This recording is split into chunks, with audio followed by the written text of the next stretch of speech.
Welcome to Shortcut Children. If you have not subscribed to my channel, subscribe it for more videos. So today we are going to start our chapter number 18 from our social science book of class 10th. The chapter's name is Price Rise and Consumer Awareness. Price rise यानी कि हम बात कर रहे हैं inflation की, यानी कि महंगाई दर जो बढ़ती रहती है उसके बारे में, कि चीज़ों का दाम बढ़ता रहता है, उसके कारण क्या हैं, उसके नुकसान क्या हैं, उसके फ़ायदे क्या हैं, इन चीज़ों के बारे में हम इस चैप्टर में पढ़ने जा रहे हैं। और साथ में हम पढ़ेंगे कंज्यूमर अवेयरनेस के बारे में। आप और मैं, हम सब लोग कंज्यूमर्स हैं और किस प्रकार से हम लोगों को अवेयर रहना चाहिए, किस प्रकार से हम लोगों को जागरूक रहना चाहिए, चौकन्ने रहना चाहिए, ताकि हम ये जो सेलर्स हैं, यानी कि जो प्रोडक्ट्स हमें मार्केट में मिलते हैं, उन प्रोडक्ट्स की हम जांच भाल देखभाल करके अच्छे प्रोडक्ट खरीद सकें और बेवकूफ़ ना बने। सिर्फ हम एडवर्टाइजमेंट देखकर उन चीज़ों को ना खरीदें, हम उनकी क्वालिटी के बारे में भी ध्यान रखें। तो हम एक कंज्यूमर जो है वो क्या कर सकता है, उसे किस तरीके से चौकन्ने रहना है, उसकी राइट्स क्या हैं, उसकी ड्यूटीज़ क्या हैं, ये सब चीज़ें हम इस चैप्टर में पढ़ने जा रहे हैं। तो चलिए शुरू करते हैं। अब भारत जो है, यहाँ पर बहुत सारी इकोनॉमिक और सोशल प्रॉब्लम्स हमारे सामने हैं और उनमें से एक है प्राइस राइज। प्राइस जो है वो कंटिन्यूस और कॉन्स्टेंटली बढ़ता जा रहा है अलग अलग फील्ड्स के अंदर। यानी कि आप जानते हैं कि जैसे अगर आप आज से 10 साल या 20 साल पहले की बात करें, आप अपने पेरेंट्स से पूछेंगे तो उनकी इनकम कम थी, लेकिन चीज़ों के दाम भी बहुत कम थे। पेट्रोल जो हम आज अराउंड 80 रुपीज़ पर लीटर डलवा रहे हैं, पहले शायद वो 8-10 रुपये लीटर हुआ करता था, शायद इससे भी कम। और जो आप राशन सामग्री खरीदते हैं उनमें भी काफ़ी बढ़ोतरी हो गई है कुछ समय पहले के मुकाबले। इसके अलावा जो भी चीज़ें हैं, हर एक फील्ड के अंदर जो चीज़ों की कीमत है वो बढ़ी है और ये कंटिन्यूस बढ़ती रहती है, धीरे धीरे बढ़ती रहती है और कॉन्स्टेंटली ये बढ़ती ही रहती है बिना रुके। अब अलग अलग फील्ड्स के अंदर ये जो रेट में, जो दामों में बढ़ोतरी है, इसी को कहा जाता है प्राइस राइज और ये एक बहुत बड़ी समस्या है। हम जैसे कि एक शॉर्ट एग्जांपल देखते हैं। जैसे कि हम एक कॉमन एग्जांपल की बात करें, जैसे कि हम गैस का जो सिलेंडर यूज़ करते हैं घरों में, एलपीजी सिलेंडर जो है, इसकी कीमत आज से 10-15 साल पहले की बात करें तो लगभग 200-250 रुपये एक सिलेंडर का रहता था। आज वही सिलेंडर जो है 700-800 रुपये का मिलता है। यानी कि आप देखिए लगभग दुगने से भी ज़्यादा, दुगना तिगना ये रेट हो चुका है। 250 और अभी 700-800 के बीच में रेट रहता है, तो ऑलमोस्ट 3 टाइम्स हो चुका है। पेट्रोल जो कि आज से अगर हम 20 साल पहले की बात करें, अराउंड 20 ईयर्स अगो, तो मेरे ख्याल से पेट्रोल का रेट 30 से 35 रुपये पर लीटर होता था और आज यानी कि 18-20 साल बाद ये पेट्रोल जो है डबल रेट हो चुका है, यानी कि अराउंड 80 रुपीज़ पर लीटर ये जाता है। और भी बहुत सारी चीज़ें हैं जो डेली यूज़ की, जैसे कि आप पल्सेस वगैरह, दालें जो खाते हैं घरों में, जो आप मसाले यूज़ करते हैं, घरों में यूज़ होने वाली दूसरी चीज़ें, उन सब चीज़ों के दाम में काफ़ी बदलाव आया है, यानी कि चीज़ें महंगी हुई हैं। तो ये जो प्रॉब्लम है प्राइस राइज की, इससे क्या हुआ है, ठीक है, हमारी सैलरीज भी बढ़ी हैं, साथ साथ आपके पेरेंट्स की सैलरी, आज अगर बात करें हमारी सैलरी जैसे 10 साल 15 साल पहले अगर कम थी तो आज लगभग काफ़ी बढ़ी है, लेकिन क्या दुगनी हुई हैं?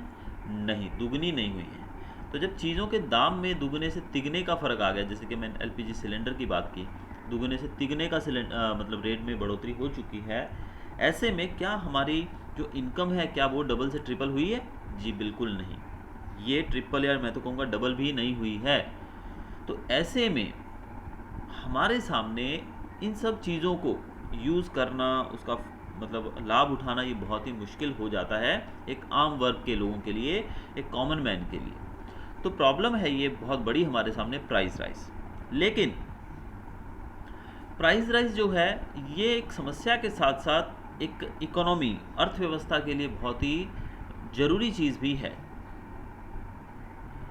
अब प्राइस राइज का मतलब क्या है? जब प्राइस बढ़ेगा तो प्रॉफिट भी बढ़ेगा। आप जानते हैं जैसे कि किसी भी चीज़ का अगर दाम बढ़ा तो जो बेचने वाला है उस चीज़ को और जो उस चीज़ को प्रोड्यूस करने वाला है, बनाने वाला है, उसको भी फ़ायदा बढ़ेगा। Now, because of undecided profit, they get opportunities to set up new production units. अब जैसे जैसे प्रॉफिट उनका बढ़ेगा, जैसे कि किसानों की बात करें, ऑल्दो मैं कहूँगा किसानों का प्रॉफिट तो बिल्कुल नहीं बढ़ रहा है, बट फिर भी अगर हम एक एग्जांपल लें कि जैसे अगर उनको ज़्यादा फ़ायदा मिलेगा तो वो नए नए प्रोडक्शन यूनिट्स लगाएंगे, यानी कि इंडस्ट्रीज़ जो हैं, इंडस्ट्रियल्स को जब फ़ायदा होगा तो वो क्या सोचेंगे, वो नई नई इंडस्ट्रीज़ लगाने की सोचेंगे। Profit amount increases when production cost is less than price rise. अब प्रॉफिट कब बढ़ जाता है, जब प्रोडक्शन कॉस्ट प्राइस राइज से कम होता है। आप समझ गए होंगे कि प्रॉफिट अमाउंट इंक्रीज, जब प्रॉफिट यानी कि आपका प्रॉफिट, आपने प्रॉफिट लॉस के बारे में आप जूनियर क्लासेस में पढ़ चुके हैं मैथमेटिक्स में, तो प्रॉफिट जो है वो तब बढ़ता है, कब बढ़ता है प्रॉफिट, जब प्रोडक्शन का कॉस्ट जो है वो प्राइस राइज से कम हो, यानी कि प्राइस राइज जो किया जा रहा है उससे कम अगर प्रोडक्शन कॉस्ट हो तो प्रॉफिट बढ़ जाता है। So the producers get encouragement for new investment. तो इस प्रकार से जो प्रोड्यूसर्स हैं, यानी कि उस चीज़ को बनाने वाले लोग हैं, जो इंडस्ट्रियलिस्ट हैं, जो भी उस चीज़ को बना रहा है, वो ज़्यादा से ज़्यादा इन्वेस्टमेंट लगाने के लिए, यानी कहीं भी ज़्यादा इन्वेस्टमेंट करने के लिए वो एनकरेज होगा और ज़्यादा इन्वेस्टमेंट करेगा। As a result production activities, production and employment increase. इससे क्या होगा, प्रोडक्शन की एक्टिविटीज़ बढ़ेंगी, प्रोडक्शन बढ़ेगा और सबसे इंपॉर्टेंट चीज़, लोगों को काम मिलेगा, यानी कि एम्प्लॉयमेंट बढ़ेगी। अब ज़्यादा इंडस्ट्रीज लगेंगी तो ज़्यादा काम मिलेगा। Due to the increase in income, producers, organisers and businessman can increase the wages of their employees. अब जब उन लोगों का प्रॉफिट बढ़ेगा, उनकी इनकम बढ़ेगी, तो प्रोड्यूसर, ऑर्गेनाइज़र और बिजनेसमैन जो हैं, यानी कि जो लोग इन चीज़ों को चलाने वाले हैं, भले वो किसान हैं या ऑर्गेनाइजर्स यानी कि ऑर्गेनाइजेशंस हैं या फिर कोई बिजनेसमैन हैं, जब उनको फ़ायदा मिलेगा तो वो क्या करेंगे, अपने एम्प्लॉयज़ की पगार बढ़ाएंगे। बट अक्सर ये देखने को नहीं मिलता है, क्योंकि जो बिजनेसमैन हैं उनकी पगारें बढ़ जाती हैं, उनकी इनकम्स बढ़ जाती हैं, लेकिन अपने एम्प्लॉयज़ की जब पेमेंट बढ़ाने की, सैलरी बढ़ाने की बात आती है तो ये लोग अपनी आंखें बंद कर लेते हैं। दस, due to increase in income purchasing capacity increase. अब जब एक्चुअली ये रिलेट करके बताया गया है, देखिए जब प्रोड्यूसर प्रोड्यूस करेगा चीज़ को और उसको आगे मतलब जैसे भी इंडस्ट्री में या किसी भी तरीके से बेचा जाएगा मार्केट में, अगर उसको फ़ायदा ज़्यादा मिलेगा तो वो क्या करेगा, वो ज़्यादा इंडस्ट्री लगाएगा, ज़्यादा। अब एक इंडस्ट्रियलिस्ट है, उसने कोई भी चीज़ों को प्रोड्यूस करने की, प्रोडक्शन की के लिए इंडस्ट्री खोली है, अब उसको फ़ायदा मिलने लगा है, जब उसको बेनिफिट मिल रहा है तो वो क्या करेगा, वो और इन्वेस्टमेंट करने की सोचेगा। जैसे कि हमने पीछे पढ़ा, इन्वेस्टमेंट करने का मतलब वो नई इंडस्ट्रियल यूनिट्स लगाएगा, नई इंडस्ट्रीज़ खोलेगा। जब वो नई इंडस्ट्रीज़ खोलेगा तो इससे क्या होगा, इससे लोगों को काम मिलेगा, एम्प्लॉयमेंट मिलेगी, और जब उसको फ़ायदा मिलेगा तो वो अपने एम्प्लॉयज़ की सैलरीज भी बढ़ाएगा। अब उनकी सैलरीज बढ़ने से क्या होगा, उनकी परचेज़ कैपेसिटी बढ़ेगी, यानी कि अगर आपकी सैलरी पहले 10,000 थी और आज आपकी सैलरी 15,000 है, तो आप ज़्यादा चीज़ें खरीदना शुरू कर देंगे, क्योंकि आपकी परचेज़ कैपेसिटी बढ़ गई। यानी कि पहले आप 10,000 रुपये की चीज़ें खरीदते थे, यानी कि उसी में अपना घर चलाते थे, अब आपके पास 5,000 रुपये एक्स्ट्रा आ रहे हैं, तो उससे आपकी परचेजिंग कैपेसिटी बढ़ जाएगी।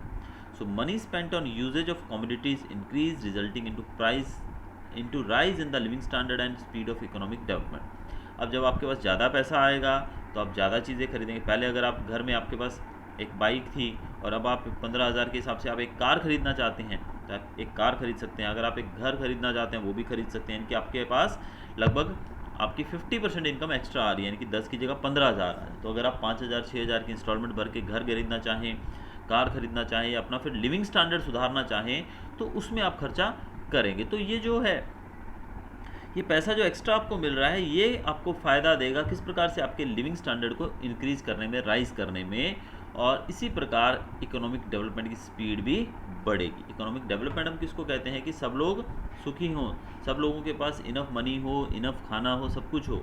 तो डेवलप्ड कंट्रीज़ के अंदर ये सब चीज़ें होती हैं, लेकिन हमारे देश के अंदर अभी भी हम काफ़ी दूर हैं इस मकाम से।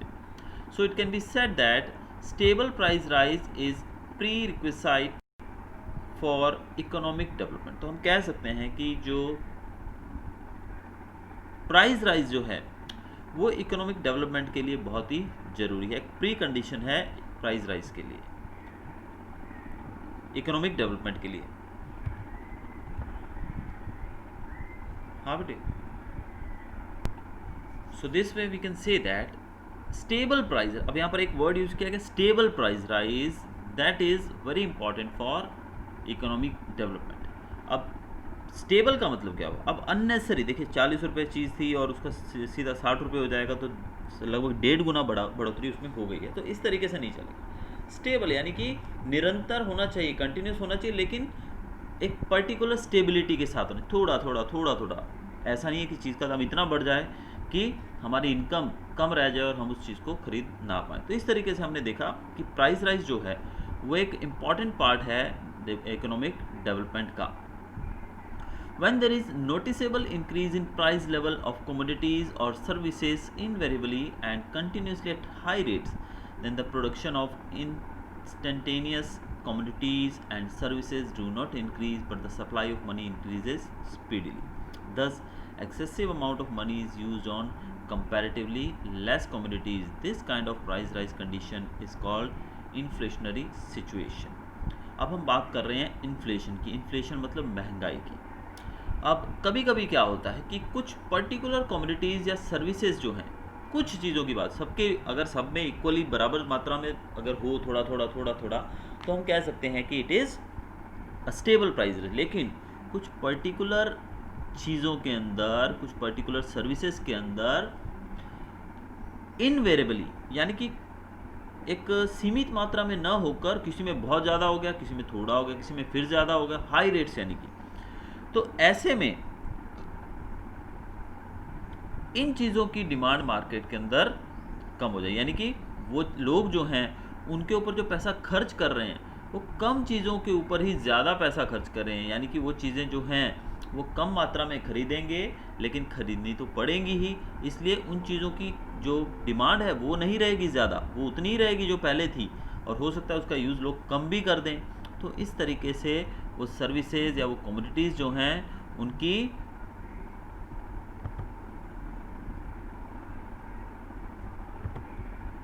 प्रोडक्शन नहीं बढ़ेगी, यानी कि जब डिमांड नहीं है तो उसकी प्रोडक्शन नहीं बढ़ेगी, लेकिन पैसे की जो सप्लाई है वहाँ पर बढ़ जाएगी। देखिए पहले वो चीज़ें कम दाम में मिल रही थी तो लोग ज़्यादा खरीद रहे थे, अब ज़्यादा खरीद रहे थे यानी कि उनकी डिमांड ज़्यादा थी तो प्रोडक्शन बढ़ रहा था, यानी कि प्रोडक्शन ज़्यादा किया जा रहा। अब उन चीज़ों की कीमत बढ़ गई है इसलिए लोग उसको कम खरीद रहे हैं, तो इस तरीके से डिमांड कम हो गई है, लेकिन पैसा जो था वो बढ़ गया है, क्योंकि पहले कम पैसा वहाँ पर खर्च किया जा रहा था उस फील्ड के अंदर, लेकिन अब उसका बढ़ोतरी होने से, दाम में बढ़ोतरी होने से, डिमांड में नहीं दाम में, यानी कि उसका प्राइस बढ़ने के कारण वहाँ पर पैसा ज़्यादा खर्च किया जा रहा है, और यहाँ पर कम चीज़ों के ऊपर ज़्यादा पैसा खर्च हो रहा है, कम चीज़ों के ऊपर ज़्यादा पैसा खर्च हो रहा है। इस कंडीशन को कहा जाता है इन्फ्लेशनरी सिचुएशन, यानी कि इन्फ्लेशन यानी कि महंगाई।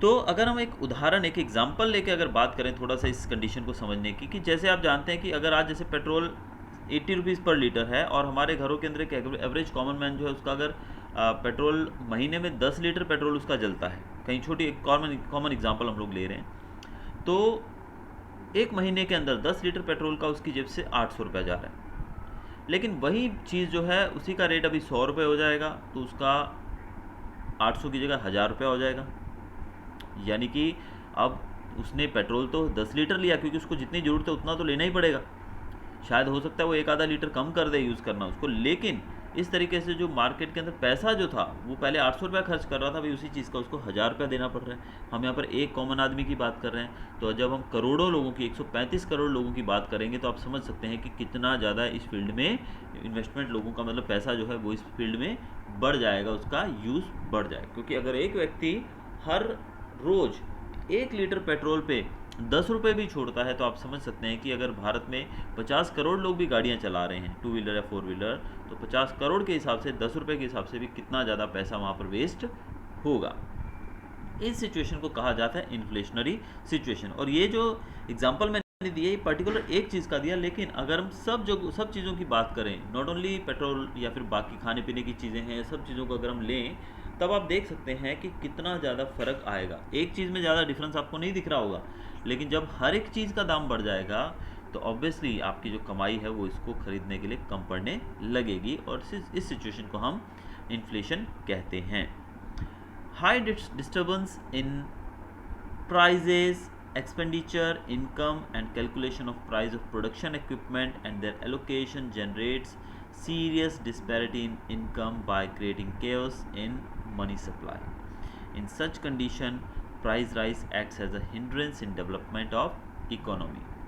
अब ऊपर के पैराग्राफ के अंदर हमने पढ़ा था, तो हमने देखा था कि प्राइस राइज जो है वो इकोनॉमिक डेवलपमेंट का एक प्री कंडीशन है, यानी कि अगर आप किसी देश को इकोनॉमिकली डेवलपमेंट करना है, इकोनॉमिकली डेवलप होना है, तो प्राइस राइज उसके लिए बहुत ही ज़रूरी है। लेकिन यहाँ पर हम देख रहे हैं कि इस सिचुएशन के अंदर प्राइस जो है, दाम है चीज़ों के, वो बहुत ज़्यादा डिस्टर्ब हो जाएंगे ऊपर नीचे। किसी चीज़ का दाम बहुत बढ़ गया, किसी का थोड़ा बढ़ गया, किसी का बहुत बढ़ गया, तो इस तरीके से अलग अलग दाम बढ़ेंगे चीज़ों के, लोगों का खर्चा बढ़ जाएगा, लोगों की इनकम कमी होगी, और कैलकुलेशंस जो है लोगों की वो टोटली डिस्टर्ब हो जाएंगी रिलेटेड टू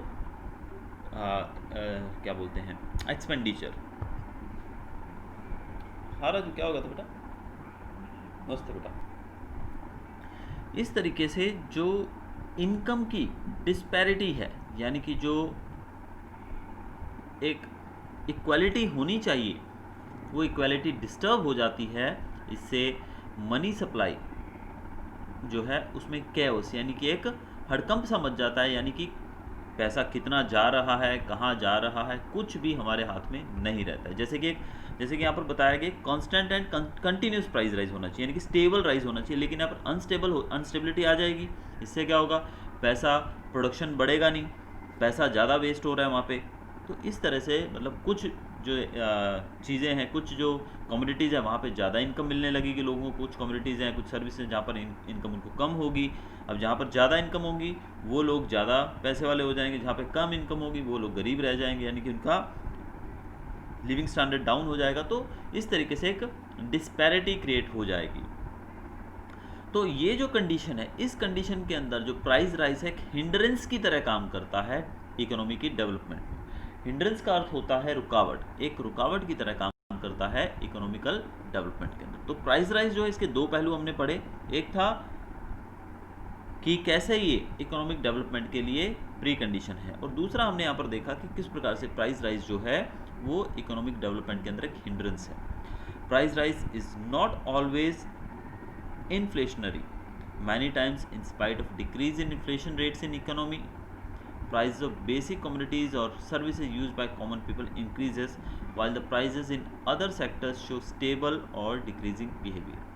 प्राइस राइज जो है वो हर बार, अब ऐसा नहीं है कि हर बार इन्फ्लेशन ही शो करता है वो, क्योंकि प्राइस राइज कभी कभी क्या होता है कि कुछ पर्टिकुलर चीज़ के अंदर प्राइस बढ़ जाता है, वहाँ पर बहुत ज़्यादा बढ़ोतरी हो जाती है प्राइस में, लेकिन दूसरे सेक्टर्स के अंदर, दूसरी कमोडिटीज़ या सर्विसेज के अंदर प्राइस कम हो जाता है, जिससे स्टेबिलिटी बनी रहती है। तो हम नहीं कह सकते हैं कि प्राइस राइज जो है every time it is a hindrance और every time it is beneficial for the economic development.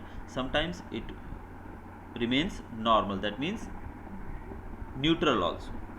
Now next we are going to study about is reasons of price rise. So this topic I'll be continuing in my second video, and you will get the link of the second part in the description. So अगर आपको video अच्छा लगा हो तो please subscribe करिएगा मेरे channel को। आपको बता दिया जाए कि सब्सक्रिप्शन के लिए कोई भी चार्ज नहीं होता है, तो प्लीज़ सब्सक्राइब कीजिएगा मेरे चैनल को। Thanks for watching.